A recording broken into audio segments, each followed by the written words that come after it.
कमलेश्वर जी का अंदाज है। बड़े प्यारे, उनका एक बड़ा प्यारा गीत है, बड़ा अच्छा लगता है हमको। मालूम है क्या कैसे कि आधा जईबू के छपरा जईबू याद या और की जईबू खरुल्ला में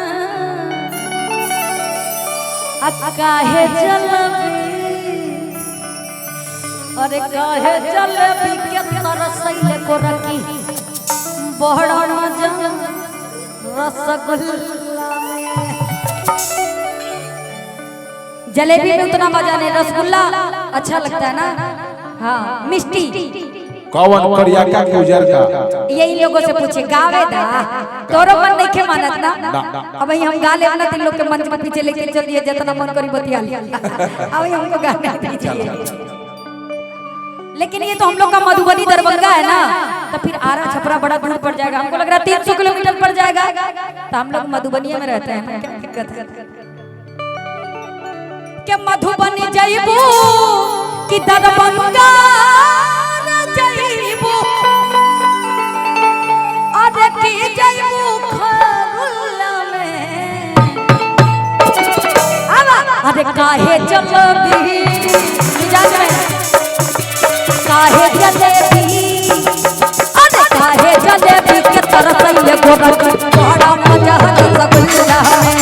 काहे जलेबी के तरसैले गोरखी बड़ा मजा रसगुल्ला में। बड़ा मजा रसगुल्ला में, बड़ा मजा रसगुल्ला में। काहे जलेबी के तरसैले गोरखी बड़ा मजा रसगुल्ला में। काहे जलेबी के तरसैले गोरखी बड़ा मजा रसगुल्ला में।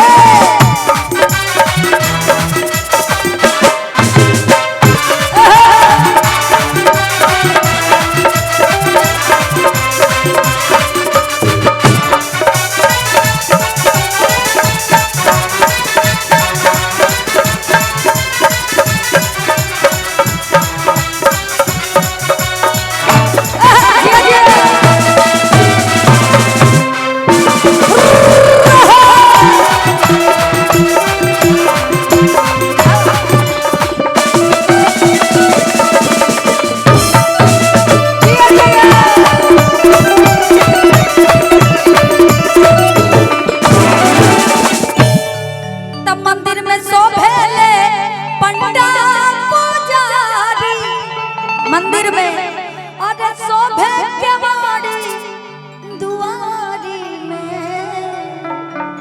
अगर घर के बाहर के दरवाजा नहीं लगा रहेगा तो कोई भी चला जाएगा, एंट्री मार देगा। कि मंदिर में शोभे पंडा पुजारी और शोभे के बाड़ी दुआरी में। बाकी 3 बजे आके जगई है पतरा टूटल रह खरिहानी में। 3 बजे आके जगई है पतरा टूटल रह खरिहानी में। टूटल रह खरिहानी में, टूटल रह खरिहानी में। 3 बजे आके जगई है पतरा टूटल रह खरिहानी में। 3 बजे आके जगई है पतरा टूटल रह खरिहानी में।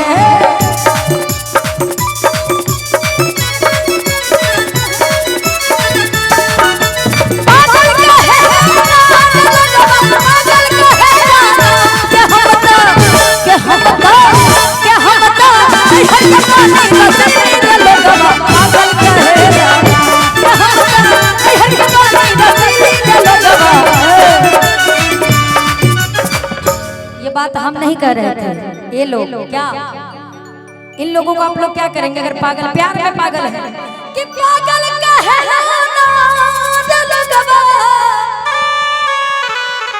अरे पागल कहे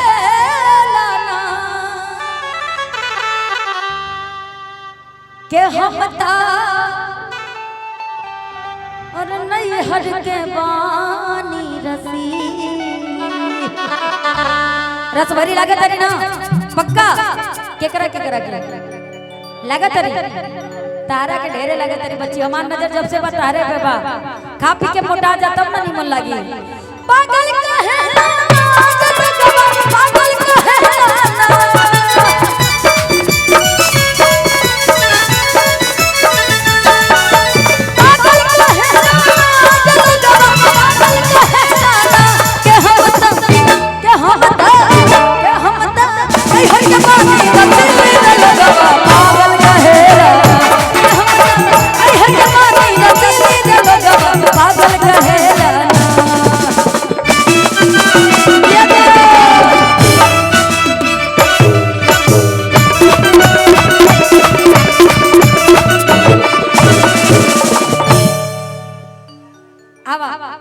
के काशी में मौजा नकाबा में मौजा अरे नहीं मजा नकाली में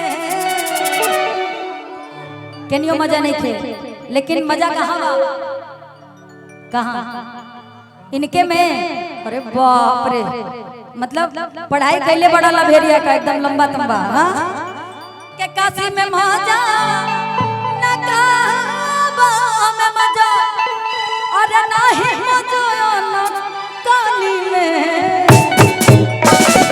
मेन बात सुनबा अरे मौका मन दबा मौका मन दबा रुकिए ना भैया हम उल्टा गावत नहीं कि मर्दा मनैया अरे मर्दा मनैया सीमा पे सो है मौका मर्द ससुराली में मर्दा मनैया सीमा पे सो है मौका मर्द ससुराली में मर्दा मनैया सीमा पे सो है मौका मर्द ससुराली में मौका मर्द ससुराली में मौका मर्द ससुराली में